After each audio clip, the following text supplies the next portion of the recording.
आपण पाहत आहात live Maharashtra police times. Raju Kasbe प्रदेशाध्यक्ष क्रांतिकारी शेतकरी संघटना लातूर, लक्ष्मण मोरे प्रदेशाध्यक्ष युवा आघाडी, राजेंद्र मोरे कोर कमिटी सदस्य, अरुण कुलकर्णी जिल्हाध्यक्ष लातूर, प्रज्योत खुडे जिल्हाध्यक्ष युवा आघाडी लातूर, बाळासाहेब जाधव जिल्हाध्यक्ष नांदेड, शिवकुमार रामशेटे तालुकाध्यक्ष शिरूर, अनंतपाळ व्यंकट यादव तालुकाध्यक्ष औसा, श्रीराम चलवाड रेड्डी किसान आर्मी, शंकर इंगळे किसान आर्मी, शिरूर अनंतपाळ तालुकाध्यक्ष शिवकुमार बंड्या रामशेट्टी तसेच त्यांचे सहकारी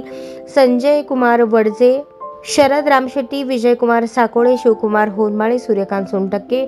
पुंडलिक कडेकर यांच्या उपस्थितीत क्रांतिकारी शेतकरी संघटनेमार्फत हाडोळती येथील शेतकरी अंबादास पवार यांना बैलजोडी देण्यात आली। यावेळी आभार प्रदर्शन व्यंकटेश पांडुरंग मुळके यांनी केले तर कार्याध्यक्ष स्वाभिमानी शेतकरी संघटना, राष्ट्रीय गोरक्ष मंच जिल्हाध्यक्ष